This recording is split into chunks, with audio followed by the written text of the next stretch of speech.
03. Lastly, '06. That's how he could get there. His face was twisted, blurred, and sort of twisted. Something's happened to Florence. Sometimes I can. So the movie starts in 1921 in this old part of England. We meet a woman named Florence Cathcart, a ghost hunter and an author who shows up at this rundown house where a sorceress is hanging out. There are a few other folks there too. Then the old sorceress comes in, sits down on her chair, and things get a little creepy.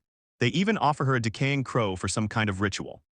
As she gets into it, a woman in the room suddenly starts bleeding from her nose. Then, out of nowhere, the lady catches a glimpse of her daughter Rose, who has passed away, reflected in the glass. It's all pretty intense.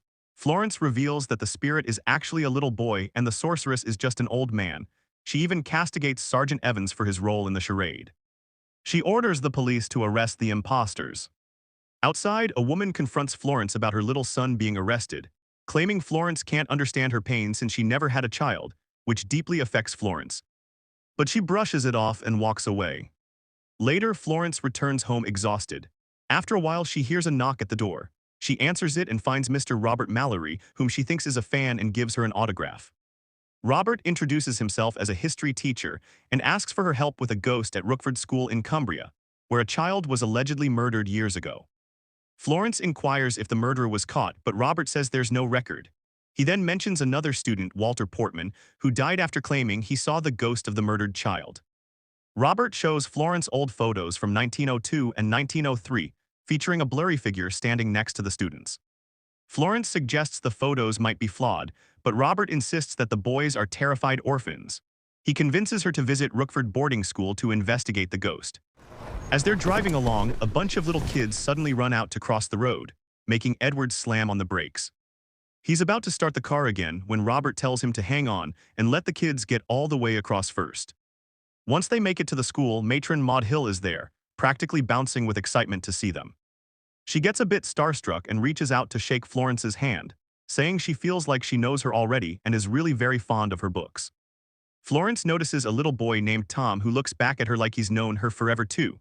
Maud tells Florence that she's always around if she needs anything, which totally impresses Florence. After that, Maud takes her on a tour of the school. Florence is really into the artwork on the walls, soaking it all in. Later, she meets Reverend Purslow, who drops a bit of a bombshell about kids dying before their parents at the school. He then takes her to the dining room where kids are having supper. Florence notices one kid who seems a bit off but brushes it aside and asks Robert to show her where the boys claim they've seen a ghost. Robert leads her up to the terrace where Walter was found dead. While they're there, Florence spots an eye on the floor and asks if Walter had a toy animal. Maud quickly runs to fetch the toy bear from her office and gives it to Florence, who attaches the eye to it. At that point, Robert starts feeling sick and hastily heads to his room. Maud continues showing Florence around the school, pointing out spots where students have reported ghost sightings. Florence is super focused, looking for any clues she can find. Later on, Maud takes her to a class, and Florence asks the kids how many of them Walter talked to about seeing a ghost, but not a single hand goes up. Then she asks how many of them have actually seen a ghost themselves. That's when a boy named Alistair stands up and starts sharing his story, saying he saw the ghost boy and that it was terrifying. He describes the ghost boy as having a distorted face, crying out in pain and looking really upset. Scared students beg Florence for help with the ghost boy, prompting her to set up her ghost-catching gear while Maud and Robert look on confused but say nothing and leave. Florence spreads powder to track the ghost boy's footprints and rigs a tripwire. In Edward's room, shocking photos reveal he's not as he seems. Florence peeks through a hole and sees Robert in pain with a wound he's scratching. She returns to her work, unaware of a boy lurking nearby. Noticing broken glass on the floor raises her suspicions, and when she finds fingerprints, her curiosity grows. Suddenly, a boy rushes past her, and she chases him with a flashlight following footprints to an empty housemaid store. While returning, she spots another boy who disappears into a dark room. She then turns around and finds a mini Rookford boarding school model in a room. Florence steps into the room and checks the model, so out of nowhere she is freaked out by this ghost boy. Not long after that, she spots a guy with a rifle heading back into this dark room. She jumps up, ready to go after him, but then bam, she runs smack into Robert. The next morning, all the students are lined up for a test to figure out who was wandering around the school last night. They come across a set of footprints, and here's the twist, they match Victor Perry's exactly. So they start grilling him about Walter's death. Florence pipes up and says that the night Walter died, he was just trying to go to the bathroom, but Victor scared him in this creepy white cloak, and that's what led to his death. And he pulled the same stunt on her last night. Victor admits it, saying he did it just because his bully friends asked him to. Then Florence drops a bombshell, saying she also saw another boy in the stairwell last night, leaving everyone stunned. The headmaster immediately thinks it's Dowden and starts scolding him, but Dowden is like, "No way, it wasn't me." Nobody believes him though, and Mr. McNair grabs him to take him away for punishment, but Florence steps in, saying he's already caused enough trouble. McNair is taken aback. Florence explains that she could smell balsam on him and on Walter's bear, which totally means he was there the night Walter died. He must have ripped the bear from Walter and left him alone in the dark. Florence insists she's there to keep kids safe from fear, while this guy seems determined to keep them scared. McNair argues that Walter was alive when he left, saying he was crying and convinced he'd seen a ghost. He thought he could toughen him up, but clearly things went south. The headmaster tells McNair he needs to get out of the school before the parents show up. Later, as parents arrive to grab their kids, Florence finds herself by the pier. While she's trying to pull out a cigarette from a box, she accidentally drops it. As she bends down to pick up the smoke, she notices the box has fallen into the water. She goes to grab it, but then sees this creepy hand underwater, which totally freaks her out. Before she knows it, she just passes out and falls into the water. Just when you think things can't get crazier, Robert dives in and saves her from the water. But seriously, what was he doing down there in the first place? Fast forward a bit and there's Florence chilling in the kitchen, while Maud is busy brewing some tea. All the other students have left, except for Tom, who's still hanging around because his parents aren't here yet. Weird, right? We'll figure that out soon enough. Florence turns to Tom and asks where his parents are. He tells her they live all the way in India and it takes them about 3 weeks to get there. Can you imagine? Then he wonders if she's ever been to India. Florence shakes her head and says she's been to Africa instead, where she got up close and personal with some lions. Lucky for her, some villagers came to her rescue and called her Moazi, which means white doll. Tom, curious as ever, asks if her parents were killed. Just when she's about to respond, Maud swoops in and tells Tom to scram, so Florence decides to take a bath. She strips down and gets comfortable in the tub, but then she feels like Robert is watching her through a hole in the wall. Instead of covering up, she just stays naked and calls out to him, telling him she knows he's peeking and not to leave. She freaks out, throws on a gown, and chases after him. She steps into another room and finds this little model of the school, but is that all? Just when she thinks she's found something, there are some toys inside that seem to trigger a memory she just can't grasp. In one of the classrooms in the model, there's a lady toy with some gear that looks a lot like Florence. In another room, she spots the same lady toy peeking through a miniature version of the school. Creepy, right? Then she sees a toy treating its thigh wound, which somehow gives off Major Robert vibes. On the upper floor, she catches sight of a doll looking into the model of the school while a boy is stalking her. Suddenly, it hits her, the doll looks just like her. So Florence walks up to Robert and asks if he could help her reset some equipment. She explains that she's there to figure out what's going on in this creepy house. She mentions that there's a kid moving around like he doesn't even see the walls or floors. Just then Maud and Tom show up, and out of nowhere the differential thermometer starts going off by itself. Maud points it out to Florence, who says there's definitely something to that way. She checks it out and discovers this hidden cupboard with stairs leading up. Curious, Florence climbs inside and finds this old rabbit toy. She takes it out, and to her surprise, it starts singing a song that she remembers but just can't figure out how she knows it. She tells Robert to lock the house up tight. Instead of calling it a boarding school, she keeps calling it a house, which feels a bit odd. Tom's clearly a bit spooked, but Florence reassures him, saying nothing is going to happen while she's around. Tom settles down next to her, promising he won't bother her. But then he kinda jumps right in, asking if she ever had a real friend and if she loved him. Florence says she did, he was really kind, and she was scared of losing him because he was off in the war. Tom's curious, so he asks her what she did next. Florence tells him she wrote to him, letting him know she couldn't marry him, that she didn't love him anymore. After that, Tom approaches her, gives her a kiss on the head, and calls her Mousy. This totally leaves her surprised. Meanwhile, Robert goes back to his room and updates someone that Florence is downstairs. Down in the main room, Florence is convinced there's a ghost boy in the house, and she's determined to find him.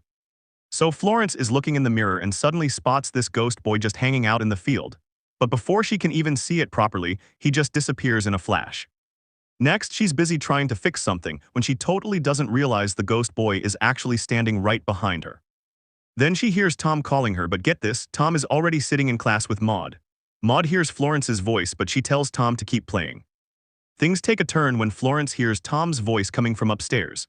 She freaks out and runs up only to see the same armed guy she spotted before. It totally freaks her out and she stumbles back and falls down. But she quickly gets up, ready to chase after this dude, only to find he's vanished from the hallway. She finds Tom and is like, "Why are you doing this and who was that guy?" Maud tries to calm things down, telling Florence to chill, but panicked Florence just starts pointing fingers, blaming Maud and Tom for everything. Tom feels hurt and runs away. Maud tries to explain to him that Florence is just going through a rough patch, but Tom's not having any of it, insisting he hates her. Next thing, Florence is telling Tom about the guy she saw with a shotgun, and is determined to prove she's not imagining things.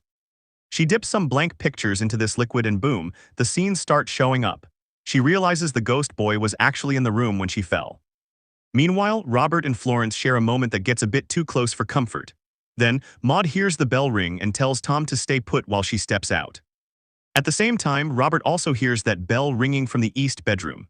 So there's this ghost boy who's really bothering Florence, and it's got her all worked up. Frustrated, she starts tearing apart the pillows, and boom, she finds her late husband's cigarette case that fell into the water at the pier. Meanwhile, Robert walks into the east bedroom and gets trapped by the ghost boy. Maud spots the mess of the pillows and quickly rushes to tell Tom that something's off with Florence. Then there's Judd, who starts trash talking about Florence's late husband. She's not having any of that and calls him out on his manhood. Judd gets super angry and knocks her out. He drags her into the bushes and tries to take advantage of her. Just when Judd is about to do something terrible, the ghost boy shows up, scaring Judd away and saving Florence. Florence gets back up and hits Judd with his own rifle, taking him out in one strike.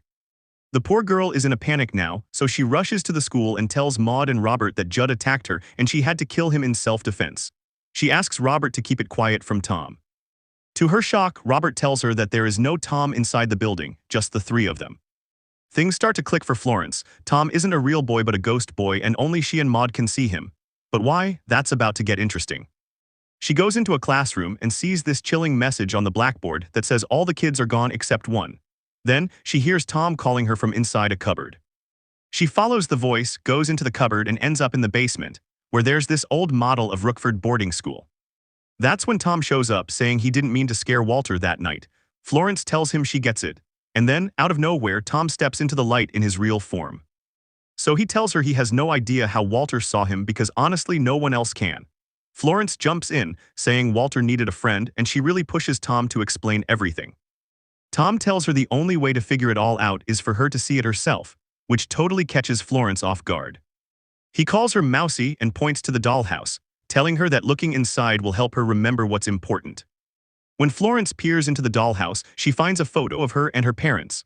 Then she spots a doll that reminds her of her abusive dad. Memories flood back, and she recalls how her father used to treat her mom badly just because she was pregnant with a girl instead of a boy. In one of the flashbacks, her mom, Harriet, goes off on Alexander for having a kid with their maid, Maud Hill. Alexander loses it and shoots Harriet. Little Florence comes out of the cupboard to save her mother. Then, Alexander goes after her, wanting to kill her too. Harriet used to call Florence Mousy, but right at that moment, Alexander shoots her. Florence panics and ducks into the cupboard, clutching her rabbit toy, while Tom is already hiding in there, scared of their crazy dad. He gestures for her to keep quiet while Alexander is searching for her. It turns out Tom is actually Florence's stepbrother. Suddenly, Florence's doll starts singing and Alexander hears the noise. Tom sacrifices himself to save Florence, and that's how his spirit got stuck in the house. Unable to handle the guilt, Alexander shoots himself too. Turns out this place isn't just a boarding school. It used to be Florence's royal house, and that's why she has always called it a house instead of a school. Deep down, she has these haunting memories from her past that never really went away. So Maud's really feeling the loss of her son, Tom, and it hits hard. It's like a punch to the gut when we find out that Tom was actually her kid. The scene shifts back to now and Maud's making her way down the stairs. Florence calls her nanny. Maud thought that bringing Florence back to the big old mansion would spark something, but it turns out Florence doesn't even remember her, let alone those horrific memories. The strange thing is, she does remember Tom and sees him hanging around. Maud explains that Tom has been in the mansion all this time, hanging out with friends he never really had. Florence jumps in, saying she was his friend and that's why she can see him. Then Maud mentions how she sent Tom to scare Florence a bunch of times, hoping it would keep her in the mansion. We find out that after losing her parents, Florence was adopted, and Maud admits she's been yearning for her all those years. Just then, Tom pops up and rests his head on Maud's lap while Florence is there too, like, "Hey, I still remember you." Robert comes back, looking wiped out after disposing of Judd's body. He hands Florence back her cigarette case and assures her that she doesn't need to stress about Judd. Soon after, Tom shows up with a glass of wine for Florence. Both Maud and Tom want her to stay with them forever, but Florence isn't having it. Out of nowhere, she realizes Maud and Tom have just served her poisoned wine and calls for Robert. Robert rushes down and Maud tells him she and Florence are leaving just now. However, Robert can't see Tom. Florence urges Robert to go get some medicine from Maud's room. In a panic, he bolts out. Florence collapses and calls out to Tom. He appears, saying he misses her a ton. She confesses she hasn't been happy since he left, but she can't just go with him. If she does, her soul wouldn't find peace. In a rush, Tom grabs a vial of zinc sulfate and makes Florence drink it. She holds onto him tightly, saying she needs to sleep, but strangely she can feel him now. By the time Robert returns, it's too late. Florence has passed away.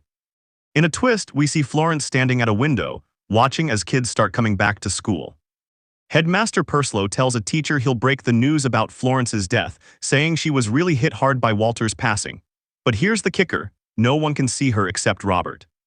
Among the kids, only Victor spots her and says hi. Florence says goodbye to Robert and heads back to her old home, and that's how this beautiful movie wraps up.